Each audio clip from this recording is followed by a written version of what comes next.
So just a few weekends ago, the former head coach of the LSU Tigers football team, Brian Kelly, was fired. Okay, and this video is not covering the firing of Brian Kelly whatsoever. This is a video that's going to be talking about the future of LSU football from here on out. Since Coach O left, this team has been in shambles.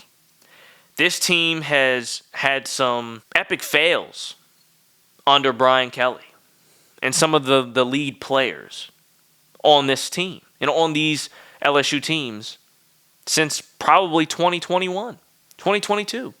It's been bad. If you look at the past two seasons, including this one, so this one and last one, LSU wasn't ranked last year to end the year. They weren't ranked. And this year, I believe they were ranked 6th. They were 6th in the country to start the season, and they fell apart. They're not in the rankings. This team and LSU's football program in the past 3 or 4 years, has been a joke. Since their year winning the championship, it's really been ups and downs, but mostly downs. They hired Brian Kelly when they fired Coach O, and now they fired Brian Kelly. $53 million buyout, and that's supposed to solve their problems. Now, it was well-deserved.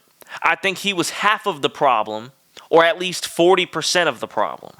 Then comes the other problem, which is Garrett Nussmeier and their supporting cast. They have some good receivers. They have a really good defense. Their defense is their strong suit this year and has been for the past few years because their offense is horrendous because it's led by Garrett Nussmeier. And I had friends and people who watch LSU and love college football tell me, Daniel, you're wrong. You don't know what you're talking about. Garrett Nussmeier is incredible. He is going to prove everyone wrong because he will be the Heisman. Arch Manning started the season as the favorite to win the Heisman. That completely just blew up. Then the favorite ended up being Garrett Nussmeier. And you know what happened? He went right down with Arch. He went right down with him. This year has been horrendous for Garrett Nussmeier. And look, I wasn't high on him last year. I didn't like anything he did last year. The numbers don't show it, but it's true. Garrett Nussmeier is just like Lamar Jackson. He puts up amazing numbers or good numbers for Garrett's sake because he's not Lamar Jackson, but I like to prove a point here. Lamar Jackson puts up incredible stats, but in the biggest of moments, he folds because his decision-making is what holds him back from superstardom.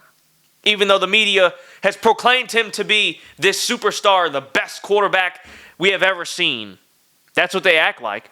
And with Garrett, ever since Joe Burrow left, and then ever since Jaden Daniels left, has there really been a great quarterback for LSU? No. And then we get Garrett Nussmeier, right? And people are acting like he's Jesus Christ disguised as Garrett Nussmeier. They literally are acting like he's the second coming. He is nothing close to either Jaden or Joe Burrow. Garrett Nussmeier puts up good numbers, and in the biggest of moments, his brain just goes poof, and he doesn't know what to do. He makes dumb decisions on the fly. And you know what's separating elite NFL quarterbacks from average ones or below average ones? Making decisions on the fly. Quick. You have to read the defense, react to the defense. And he throws dumb balls, dumb picks for no reason. It's not even his ability that's the problem, okay? Because Garrett Nussmeier's ability is above average. His ability alone is a regular good pocket passer who can make it in the NFL because more than what people want to understand, because it's kind of shifted from pocket passing to hybrids in the league, the NFL still has amazing pocket passers, and pocket passers succeed more likely and more often than hybrids and running quarterbacks. It just always has been that way, and it will continue to be that way. Garrett Nussmeier can scramble, but he's mostly a pocket passer, and his ability isn't the issue.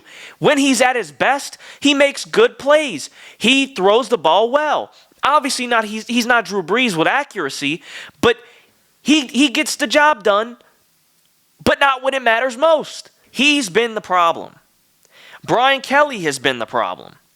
Their supporting cast has been the problem. LSU's football program in a whole has been the problem. They need to rebuild. They need to rebuild. They need to start recruiting.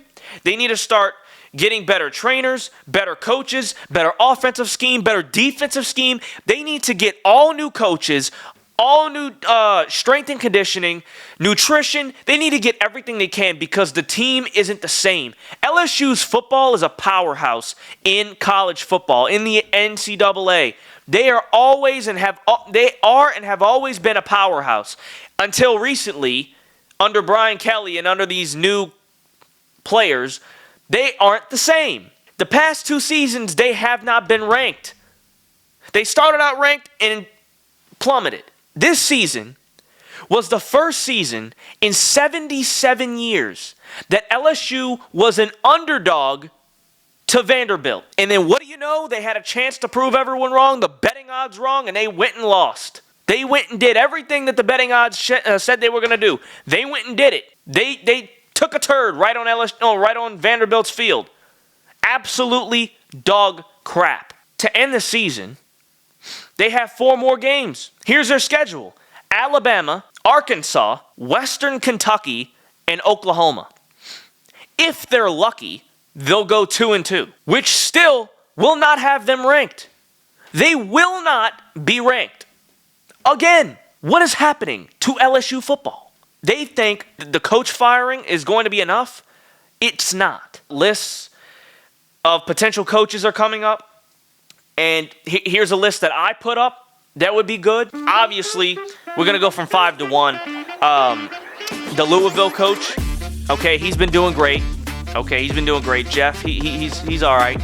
He's proven to be a pretty good college coach. He's done Louisville pretty well the past few years. Louisville is pretty good this year. They're high up in the rankings, and they're probably going to make it to the college football playoff, and I expect them to if they continue playing the way they are and win their big game to end the year.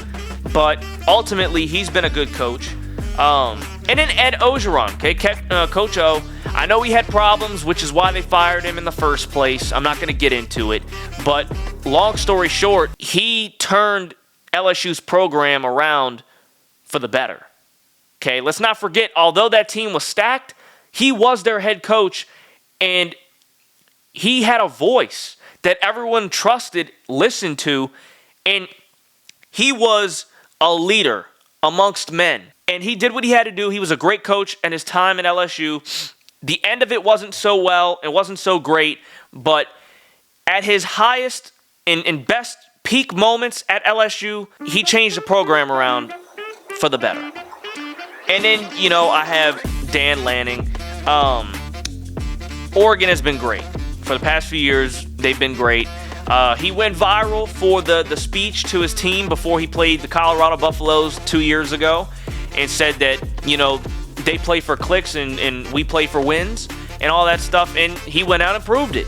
He destroyed Coach Prime and the Colorado Buffaloes fair and square. He just did. And since then, they have proved to be one of the best teams in the country every year. And they're still doing that. Okay, they're still high-ranked this season. They were high-ranked last year. And although they didn't have a great college football playoff experience last year, ultimately they got there. Okay, they were one of the highest seeds, and Oregon has proven to be one of the best teams in college football in the past few years, and it's because of him. Good coaching leads to great success. Just going to be honest with you, especially in college football, because remember, these players aren't pros. I like to know that, but the media likes to hype all these good players up, and then their careers end up spiraling. And I don't know why. They just plummet. And then Lane Kiffin. Look, Ole Miss about 10, 12 years ago was known as the laughingstock of the SEC. And it was weird because they always had the best athletes.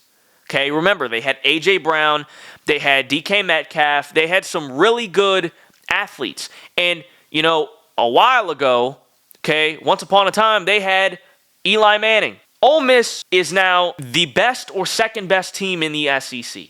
Maybe third. No worse than third. This team is extraordinary. And they have been for years. It's because of him.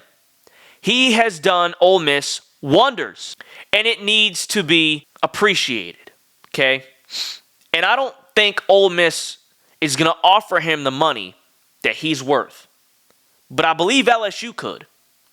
And I believe that LSU would be smart to hire him. But the best option is the GOAT, and it's Nick Saban. If I were LSU, or the upper management for LSU, especially the football program, I would be begging on my knees for Nick Saban to come save our program.